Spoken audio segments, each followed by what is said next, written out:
Man, oh man, what's up, everybody? Big John, AppalachiaTCG. I own a little bitty card shop in Cyrusville, Kentucky, and man, it's been crazy. It's been crazy the last 2 weeks. Just wanted to talk about a little bit of Flesh and Blood, Magic the Gathering, Pokemon, you name it. Of course, if you've been to the shop recently, we have rearranged stuff. Even this computer's rearranged. You can see behind me all the rest of the stuff. It's kind of cool backdrop at least now. Anyways, man, so the shop is growing rapidly. We actually just finally installed a bathroom. So if you guys have had trouble coming to the shop because we haven't had a bathroom, we have a bathroom now. Woo! Anyways, feel free to go relieve yourself if you need to here now.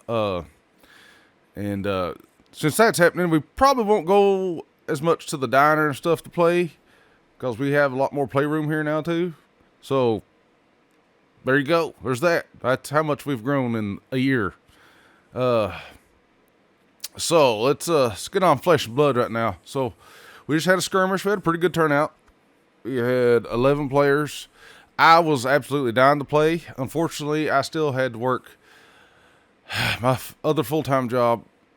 I say other because this is a full-time job too. I know some people think I don't quit working. It doesn't seem like. Try to make this dream a reality. But anyway, I had to work that Saturday actually. I couldn't do it without my buddies and Corey helping out and Dave and everybody else that's always helped out. Tony, just everybody that's always helped out AppalachiaTCG. I promise I could not do any of this without you all. So just big shout out to you guys, as always. But yeah, so the skirmish, great. I was absolutely dying to play for that playmat. I ain't gonna lie, it was like the coolest playmat I've ever seen. Like I said, I'm a big Flesh and Blood guy, so I just love it. Yu-Gi-Oh! We had a great pre-release for Rarity 5. It was great. Blazing had a great, I guess that was Celebration. Then we turned around, we had man, it's been like a crazy week of pre-releases and stuff. It just never ends. Then we had the Rarity 5 Celebration, technically a pre-release. Then we just had Blazing Dominion. That was a crazy pre-release. We had those guys, everybody that comes from Corbin drove in. They played. We love having those guys. We love having everybody that comes out and competes in Yu-Gi-Oh! Yu-Gi-Oh! Seems to be doing a lot better when it comes to running a business around it. I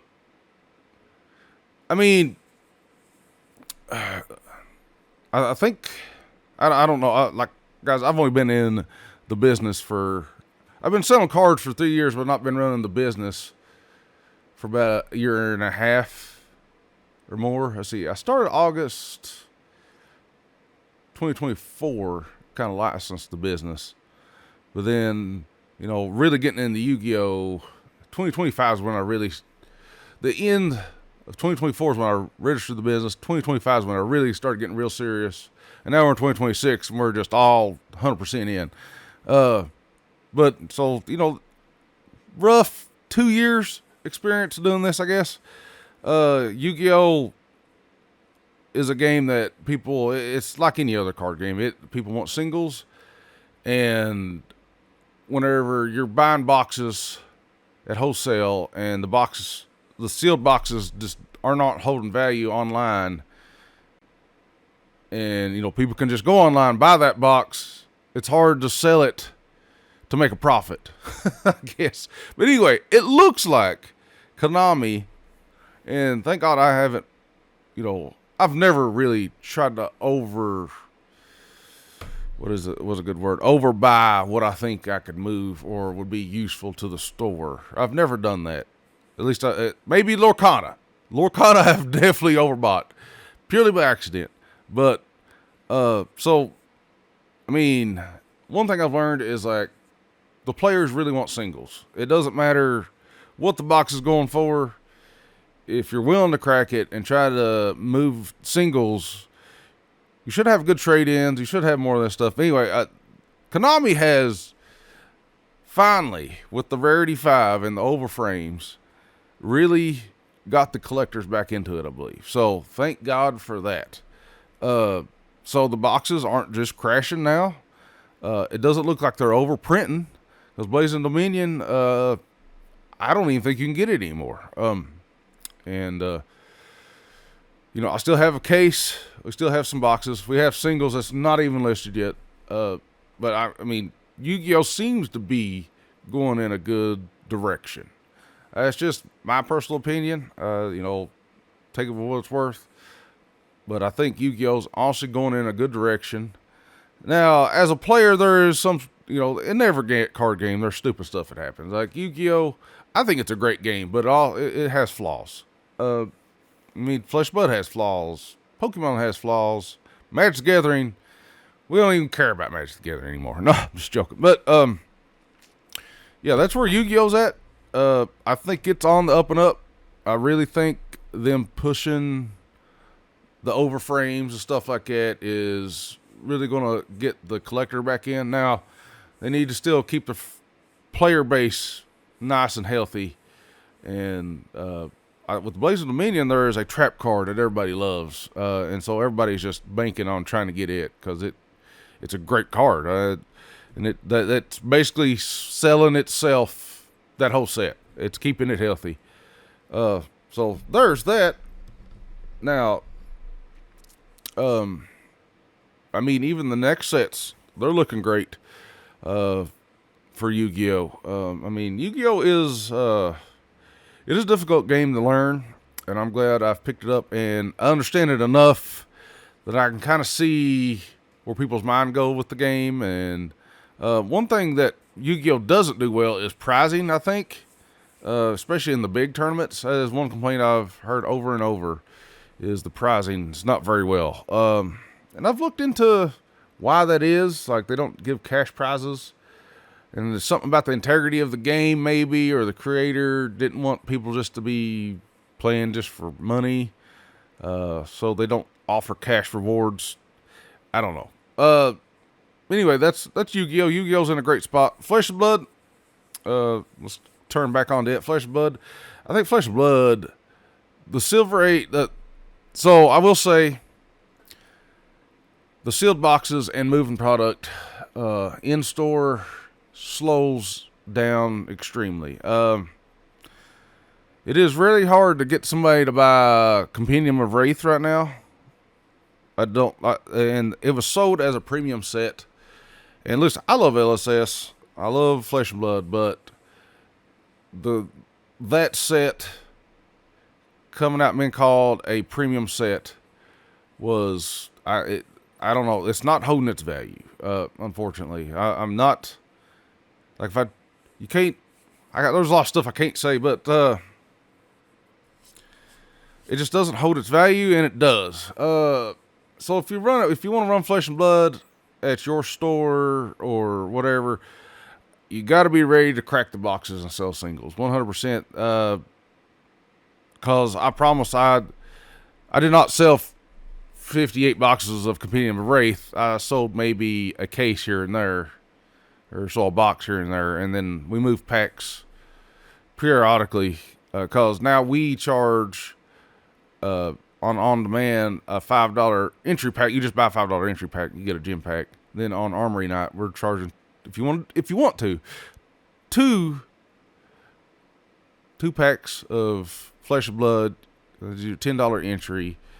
You get your 2 packs plus your gym pack, and then if you win the Armory, you get $10 store credit. So that's what we're moving to on that, and that helps kind of move product a little bit too. But Flesh and Blood is definitely a singles trading card game. Every trading card game is a single trading card game, but a lot of people are not cracking boxes. But 100% they're just not cracking it. And then the resale value of the sealed boxes, and you can look up all this information from somebody else. It's not holding up well. Like, I can't just sell it online and use and make a profit. And then there's other stipulations you have to abide by. But other than that, you just gotta kind of not be afraid to crack it. I don't know what else to say, and to sell singles.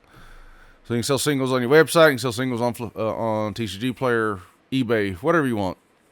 But yeah, so Flesh and Blood is really focusing on Silver Age right now, and I think that's because the game's been out for a while, and they're trying to get new players.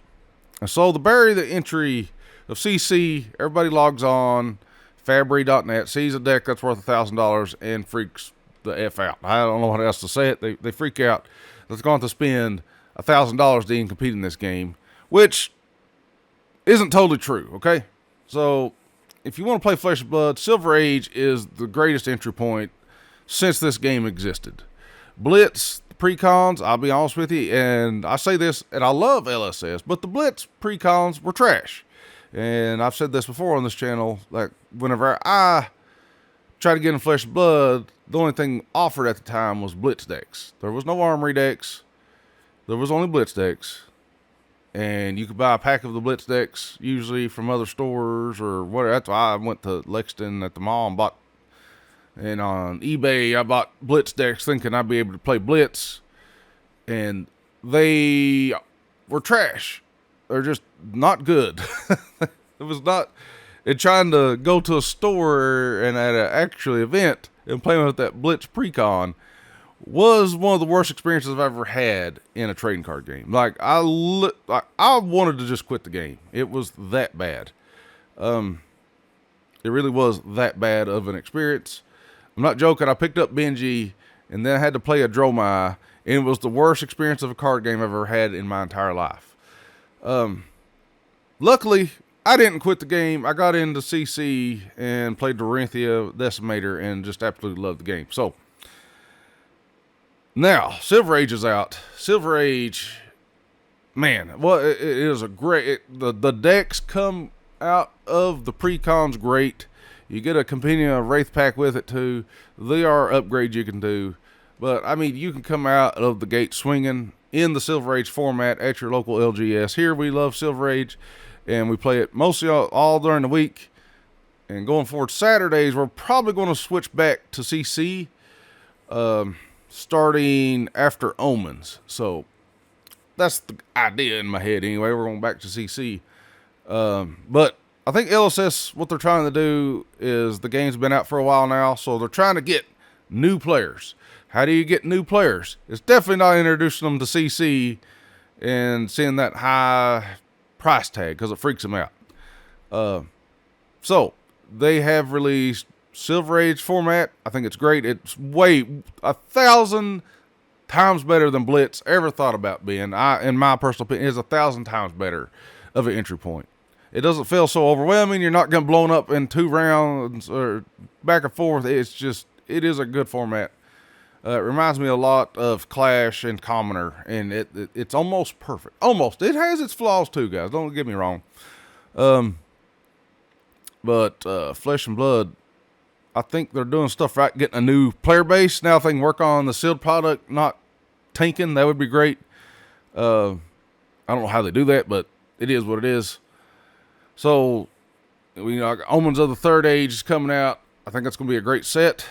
Now, if you want my opinion on the Classic Constructed Armory decks, I think they're great, too. But there are some that's been better than others. The Bolton one was kind of trash.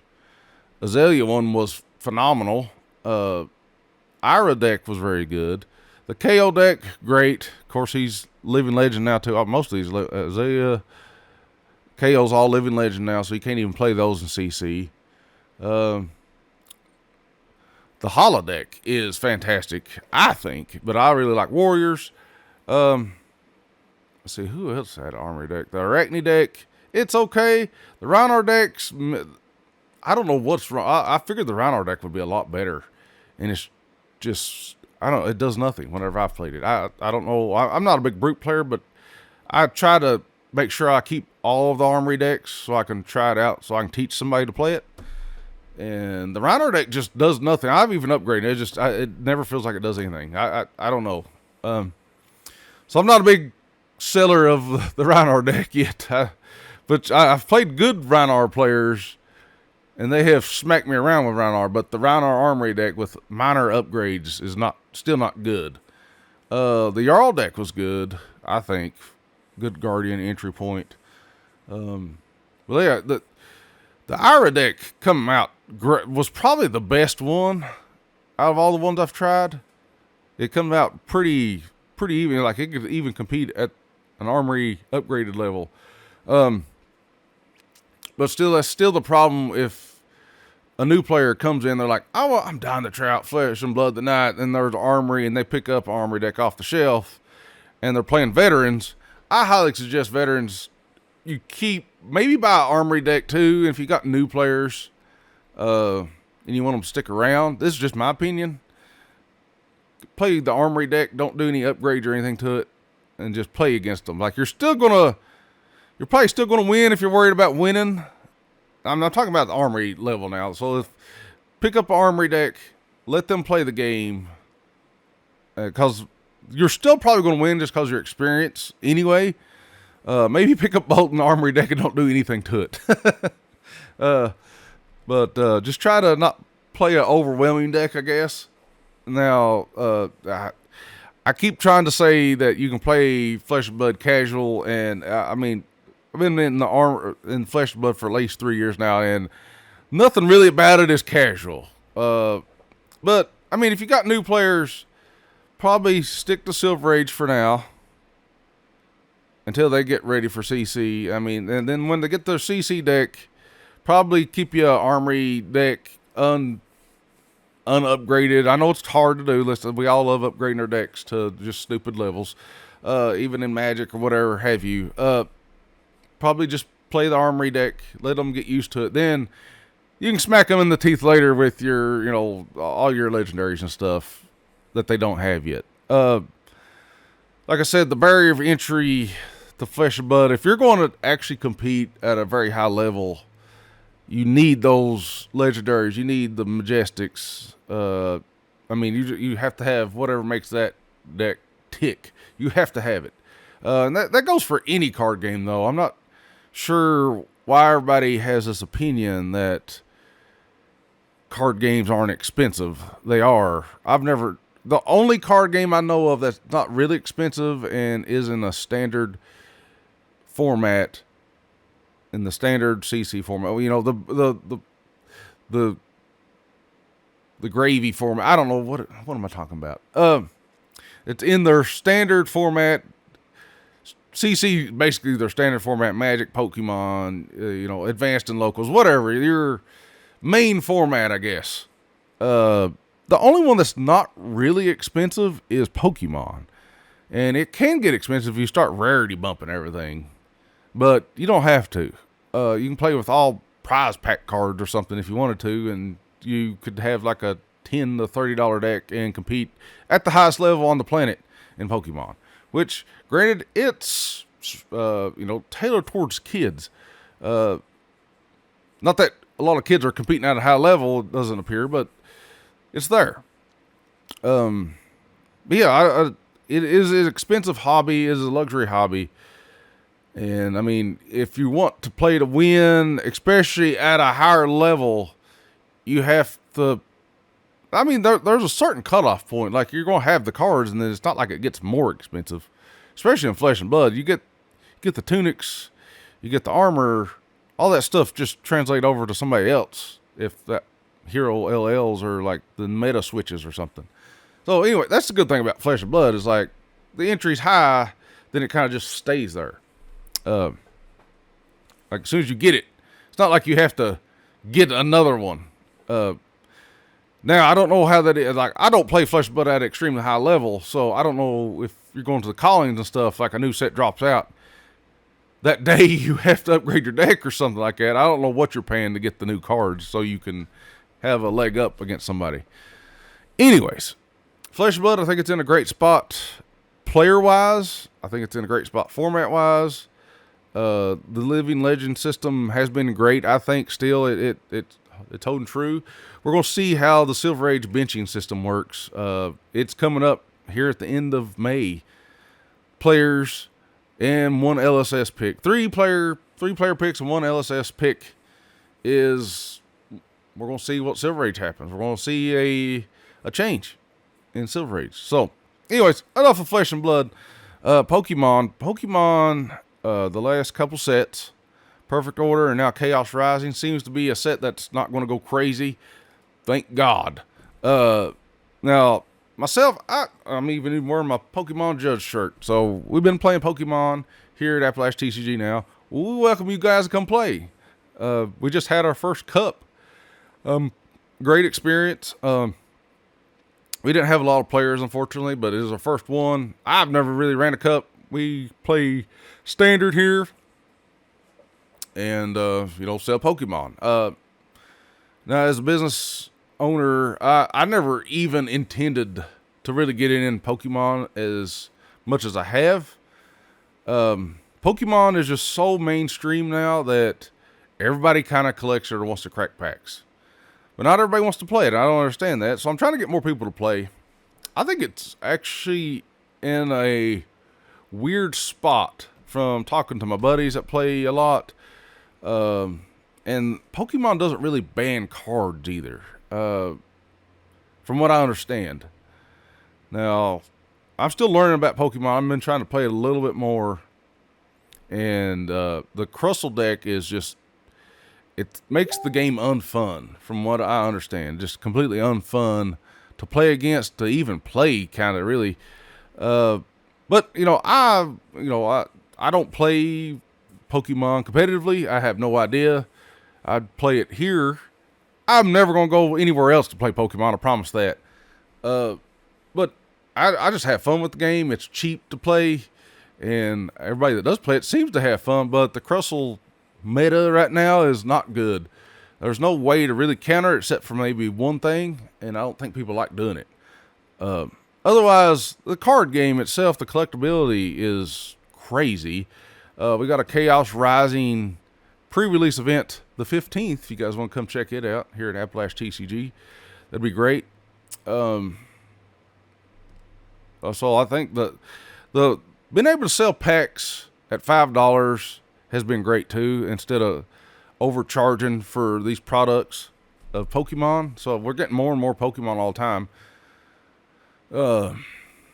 Now that we're kind of getting established here at AppalachiaTCG. Here in old McGoffin County, we're getting established as a card shop, and people know we can get Pokemon. So I'm getting allocated a little bit more Pokemon here, and hopefully I can offer better prices. The market of Pokemon has been insane. I don't know how to explain it other than it's just been insane. A box shouldn't go 4 times what it's worth. But that's because it gets allocated by everything, and Walmart and Target's the only one that can get mass product. So, card stores just cannot sell at MSRP unless they do. Like, a lot of people have been like, if you want to buy a booster box, they're unsealing it, making sure you're actually ripping it, not trying to flip it. Because, listen, they could just do the same thing. There's not any reason they have to sell it to you at MSRP, and when they could just flip it online for twice. Like, we know what's going on. So I try to offer, way below market, at least, not way below, but at least below market. So I don't like, even if you're going to flip it later, that's cool. I've already made my money on it. But my mind is, like, if you have a lot of players that play Pokemon, they actually do want to crack it, it's probably okay to do MSRP. And then, unseal it so they can't flip it.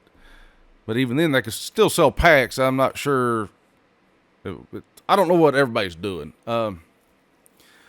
Me, I try to go below market, and, I try to be as fair as I can and open and honest to what Pokemon's doing. Like I said, what you used to be able to do with Pokemon is you used to be able to mass buy it and sell all of it at MSRP, but nobody bought it then. So, I don't know. I could not give it away when I had Stellar Crown, guy. I'm not joking. I had shelves of Stellar Crown, and I promised I couldn't give it away. So, then that was below MSRP. Now, Surge of Sparks ended up going absolutely nuts and going way above MSRP, and the market went crazy. And so here we are. Instead of getting as many booster boxes as I could order, I get allocated 6 And it's like, okay, I'm going to sell 6 at this price, so I could have made what I did order before. It's just the way it is. It's a weird game. I don't know. Pokemon's crazy. I still don't think it's as bad as the sports market is right now. The sports market's insane. I don't, if you have Topps distribution, the Fanatics, you're living the high life right now, I guess. You can't get Topps product anywhere. People are raiding Walmart shelves for the football and baseball. Similar to Pokemon, it's actually worse. From what I could tell, people are just grabbing anything and everything that has Topps on it. It doesn't matter. So we try to sell a little bit of sports here, and I had a Topps hobby box 25, 26. I almost couldn't give the packs away. I don't know what's happened. The Cooper Flag card, everybody's chasing the Cooper Flag back. I'm talking about the 25, 26 basketball Topps hobby box. Could not give it away at a decent price for packs. I think I got a box for nothing on eBay, and I was just trying to sell packs here and there. Now a box is going for like $500. So I think I got a box maybe $180. So there you go. It's almost tripled its price. I guarantee if I had it now, it would be gone instantly. That's the way humans work, guys. It's like nobody wants it when it's this, and then when it gets up here, everybody wants it because they're like, oh, it's going to go up even higher. It's probably not. You're probably never going to make money on it now. You already missed the train. It's like, I don't know. Magic does the same thing. We'll talk about Magic a little bit too. But Pokemon, I think they're doing something right. Everybody in America loves Pokemon. Everybody wants to crack packs. Everybody wants a decent price on the packs. And again, it's hard to compete with Walmart. Your LGS can't compete with Walmart. It's a mass retail. We can't always sell at MSRP because we just don't have it. And sometimes stuff just gets traded in or what have you. We try to be as fair as possible. I do anyways. I try to be as fair and open as possible about the products I do get. Even if they got traded, I'll say, this is what I have in it. I have to have this or it's just not going to sell. If we get sealed product off somebody else, obviously we spent more than what we could have got it at, say at wholesale or something. Anyways, Pokemon, it's in a good spot other than the Crystal deck, I think. Like I said, it's a barrier to entry and it is cheap as you get as a card game. That's why a lot of people like playing Pokemon because it's cheap. They can still collect and they don't have to put their big cards in their deck. They can the pros do. They don't care. They'll shuffle a $500 Charizard in the deck. It's whatever. This is what they do. People love rarity bumping. They love rarity bumping on Yu-Gi-Oh too, and everybody likes rarity bumping, and that it just blings out your deck. It's cool. Everybody likes it. It's fun. You can collect, play with it, whatever you want to do. But yeah, Magic the Gathering. Man, I tell you what, since I've been trying to organize like card events, we started this cause of Magic. Me and Tony, we started Magic, playing Magic. We tried to do Pauper. We've tried to do Commander. I can't get people to play Magic together anymore. I don't know if it's where Arena is so accessible to everything, like people just don't go out and play no more. Commander, listen, I'll say this about Commander. I've never been the biggest fan of it as a competitive standpoint. I get the appeal. It's fun to have fun with. I've never understood the competitive nature of Commander. I just haven't. It doesn't make any sense how you have a competitive format and a tournament with 4 people and then you earn points if you win that. But when all it takes is the 3 people ganging up on one and getting that person out. Of course, there's, if they're playing competitive Commander, there's stipulations and other stuff that you can win by yourself no matter what. I just don't like it. As a competitive and trying to organize events for, if you want to come jam Commander, come jam Commander. But I can't even get people to come jam Commander. So I don't know what to do about Magic. I want to have a Magic community here in McGoffin County, but for whatever reason, it's just not here. So I don't know. I don't know what to do about Magic anymore. So I'm just, if you guys want to play Magic, I'm going to say it again. I have stopped pushing it. I'm no longer pushing Pauper. I'm no longer pushing Commander. If anybody wants to come play Magic, it's going to be up to who shows up and wants to just play. I don't know what else to do. I've tried every day of the week. I don't know what days work better for everybody else. I can't get people to play Magic. I don't know why. I would love to play Magic consistently. That's the problem, is that every now and then we'll have people show up and we'll play Commander. We'll play whatever. Anyways, I would like to have a good Pauper or standard core here. So I'm going to start looking at other games on Thursday. I was really wanting to push Grand Archive. Unfortunately, it's been a really hard sell because it's so niche and nobody knows about it. It's even more niche than Flesh and Blood. So we're thinking about maybe trying Riftbound. And as you can see, I have Riftbound decks right behind on the counter there. So we get plenty of Riftbound. It seems to be pretty popular, so we might try to push towards Riftbound at this point. It's fresh. Maybe that's what people want, is a new fresh look or a new fresher card game than Magic. And listen, I love Magic. I still keep up with Magic.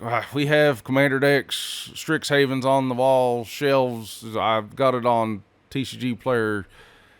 And I don't think I'm ever going to not sell Magic, but I don't know how to get people to play it anymore. I've tried. I would love to play. I'd love to play Standard, love to play Pauper, Commander, whatever.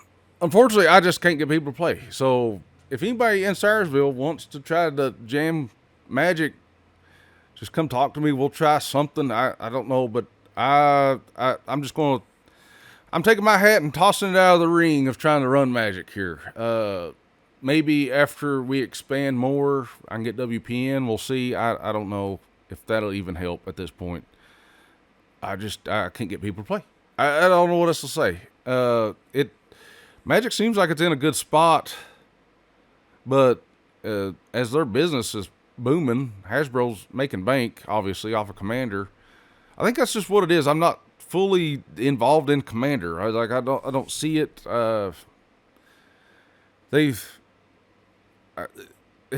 Magic has lost its identity in a lot of ways, if you ask me. But that's, I don't know what to say. Like, Magic Commander's like you're playing Spider-Man versus SpongeBob right now. I mean, it's cool. Then it's lost its way too. Like, it's cool that you can have all these other IPs that you used to love growing up or still enjoy. You can have a Deadpool deck versus a Sephiroth deck. Who would win? Or you can play it out. But then, in the end, all of the secret layers and stuff are just remakes of other Magic cards. Or a Commander. And so, I don't know. That doesn't make any sense to me if you're trying to run it competitive, the Commander anyway. So, I don't know why everybody takes Commander so serious, but they do. It's supposed to be a casual format. It's not. And I don't know. Maybe Magic is just in a weird spot. Pauper, I think, is fantastic.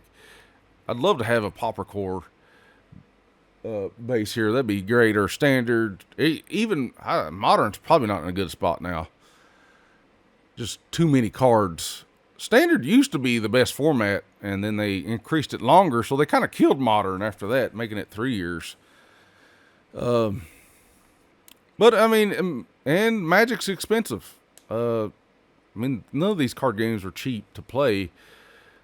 You know, you got to protect your cards. You got to get deck boxes. I mean, it's not a cheap hobby by any means. So trying to play all these card games is insane anyway.